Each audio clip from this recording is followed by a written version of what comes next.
Hey y'all, and welcome back to my channel where I'm documenting my journey into becoming a lawyer. Currently, I am studying for the LSAT, and I post daily on TikTok. And there, I've been getting a lot of questions on how I've been studying because I went from a 146 to a 171 on my prep tests. So, I'll be making a video on that, answering all those questions and how I've been studying so far. If you like the video, don't forget to like, comment, and subscribe. And let's get right into the video. So we're going to start with the free version of everything. Studying for the LSAT can get extremely expensive, from the subscriptions to the one-on-ones to the live classes to the books.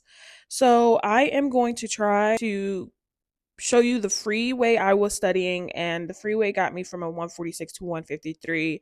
So it's totally possible to improve only using free resources.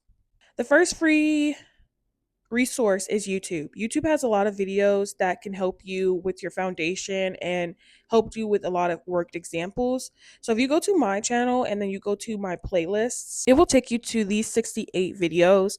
So this is a great place to start and learn about the question types.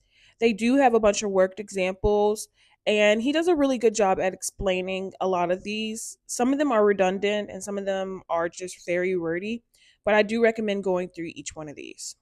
The second resource is Khan Academy. So Khan Academy used to have LSAT prep courses, but they moved it to LawHub. What I want to highlight on Khan Academy is their reading and language arts section. So in this section, they have the basic reading and language arts courses that you did in middle school and high school. And I recommend this because you would be surprised what foundational things you do not know. Conclusion, subconclusion, premise. It's a nice refresher to go through these really quickly and brush up on your skills. There's no shame in my game. I did use these, and it was a little challenging, but once I got back in the groove, I flew through them and it helped me improve. The next free resource will come from you signing up for a JD account on lsac.org. This and LawHub are connected. This is where you will be signing up for law school and putting your transcripts, recommendation letters, signing up for the LSAT. So you need one of these accounts. Once you have an LSAC account, you automatically have a LawHub account, and you just sign in with the same username and password on both. And they have a law LSAT prep section. So if you're using the free version, you get about 6 or 7 free full tests, some drill sets for reading comprehension and logic reasoning, and then you get some lessons. So this does have a premium version to it, and it's $100 to $120 a year, and there is a way to get it for free. If you come back to the lsac.org website, there is a place to get a fee waiver. The fee waiver will get you LawHub Premium for free, and it will get you a discount on many of the outside study platforms like Seven Sage. If you do get denied for the fee waiver, apply for reconsideration. I do not recommend lying, saying you make much less than you actually do. Be truthful. If you do get denied, just put in a letter of reconsideration, and in that letter, say how you're paying for rent, how you're paying for groceries, how you're especially if you're single, um undergrad loans, all that. Just write a letter of reconsideration and make sure you attach proof of all of that, and they may accept you. I make well over their recommendation, and they still accepted me tier 2. So just write a really good letter and you should be fine. So the last source is, if you do get the fee waiver, you do get 7 Sage for $1 if you get tier 2, and if you get tier 1, I believe you can get it for a percentage off. 7 Sage is a study platform. It has drills, full tests. It holds all your data and lets you know what problems you have in each area. And it also offers live classes. This is my little slideshow that I'm using to stay on track and not ramble. So we did through the resources. Now we're on the study time frame and my study schedule. So I do work a 9 to 5, and After work, I go straight to studying so I don't uh get in relaxation mode and not want to study. So I go straight into my office and start studying right when I get home for 2 hours. I recommend 2 hours every day, at least Monday through Friday, and having the weekends off only because you don't want to get burnt out. And also, the test is about 2 hours and 45 minutes. So you want to make sure you are able to sit and focus on just the test, no phones, no TV, no distractions for at least 2 hours. I decided in July on a random day that I wanted to go to law school in the fall of next year.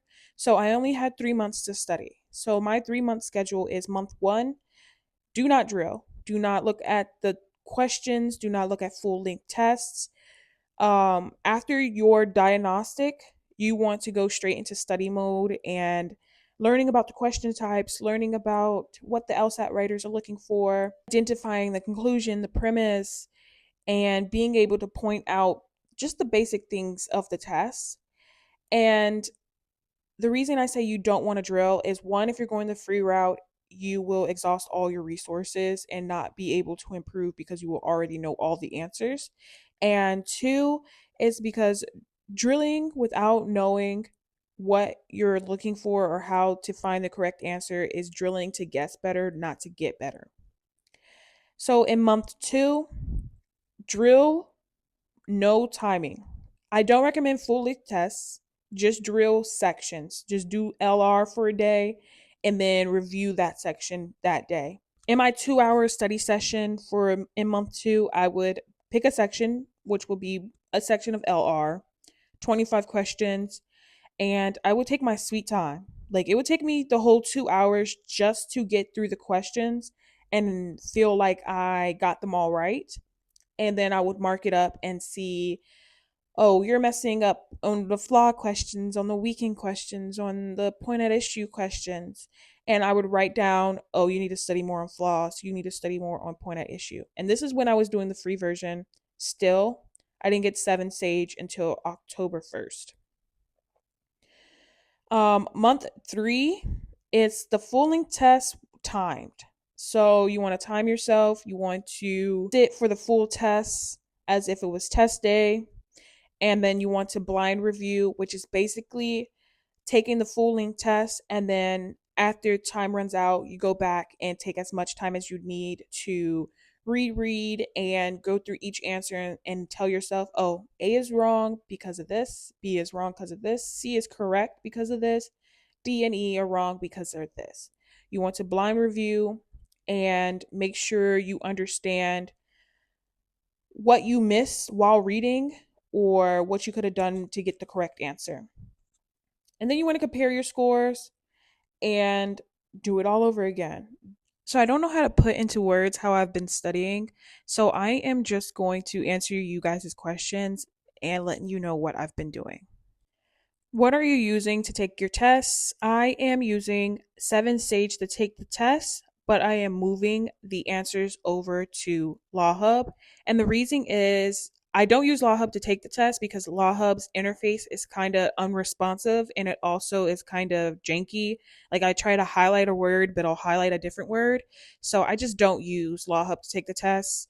But I do like the way LawHub displays the answers and with the confetti that your score presented, and then I also like how each section stays separate. If you look on 7 Sage, all your answers and all your questions that you took throughout this whole practice test is displayed all together. So I just don't like that. So that's why I move my answers to LawHub so I can actually see the breakdown.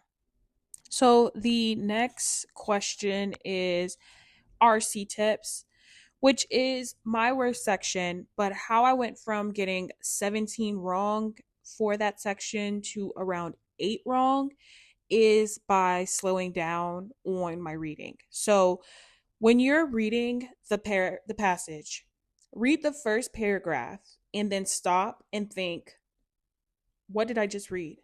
What is this talking about? Is there a long-standing idea and now the author found new evidence and he wants to tell you about it? Is he just telling you how stars are made? Is he telling you what the nomads used to do, what the pharaohs used to do, how they used to build the pyramids? What are they talking about? What are they about to talk about? You just want to get that in your head. And then you move on to the next paragraph. Did we just dispute what was said in the first paragraph? Are we about to argue? Is somebody else's view coming in? Is the author still just telling us about how stars are made? That's what you want to know. And then you keep doing that for each paragraph, and then you come up with your conclusion, because most likely one of the questions is going to be, what was the main point of the passage? What was the main conclusion of the passage? What was the author trying to tell us in this passage? So make your own up right before you go to the questions. Just think, this is about how stars made. Two rocks collide, a big bright light happens, boom, a star. That's what you want to. It doesn't have to be elaborate. It doesn't have to be so sophisticated. You don't even have to write it down or on scratch paper if you don't want to. You just need to get in your head. That's what we talked about. This was the conclusion of everything. And then you go to the questions. When you do get to the questions, if you can't answer the question without going back to the paragraph every single time to find the answer, then you did not do a good job reading. So you want to spend about 5 minutes just reading the passage, just going through it. If it's hard, if it's one of the science passage, if it's the history passage, if it's the humanities one, then yeah, spend a lot of time. The law passage and the art passages are usually pretty easy, especially the law passages, because it's not um usually like a case, is usually just an idea of law. So those you can probably read one time and go straight to the questions. So my next RC tip is kind of a cliche, but you should actually read more. You'll be surprised on how many people who want to be lawyers actually hate reading. But pick up a book. It doesn't have to be a boring book about law. It doesn't have to be a peer review. It doesn't have to be a science passage. Just pick up any book. I picked up the Bridgerton books and I read the book, and my attention span just got so much better. There aren't any tricks like there are in LR for reading comprehension, only because each paragraph is different. So the way you get better at reading comprehension is reading more, understanding what the question is asking of you, and taking your time, and then slowly building up stamina. So the next question is about my daily study schedule. So I do have a 9 to 5, and I do come straight home from work and go straight to studying, only because if I come and rest, shower, eat, I will go to sleep on my couch and I won't get any studying done that day. So I go straight into studying. And to prevent burnout, have a set schedule. So if you can allot 2 hours, then allot 2 hours. I would recommend 2 hours every day, Monday through Friday, maybe Sunday. If you want your weekends off, have your weekends off. But if you're going to do Monday through Friday, 2 hours, do that every week until the test. So the next set of questions is about taking a practice test and then blind reviewing. So if you say practice test, I'm assuming you mean the full test. You're in exam mode. The questions are going to cut off at 35 minutes. You have no distractions. No, you only have a 10-minute break between each section. That's what I mean by practice tests. You take the test like you normally would. Just go through it, circle all your answers, stop at 35 minutes. Once you're done with all 4 sections, go all the way back to the very first question of the first section and redo the test. But this time you see your answer. You already see what you picked. Now you go back and tell us, why is A wrong? This question asks you to find something that supports the paragraph. A doesn't support it. Does A weaken it? Does A just give us more context on the topic? Why is A wrong? Why is B wrong? D and E wrong? Why is C correct? Does it align with what you're doing? Does it actually strengthen the paragraph? That's what you want to do. That's what blind reviewing is. It's looking at your answer and basically doubling down. That's what I call blind review.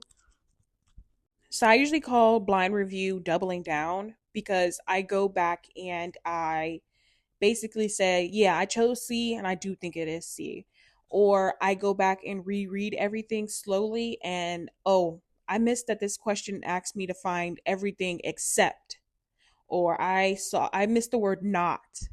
I missed this word in the answer choice. Now the answer is wrong.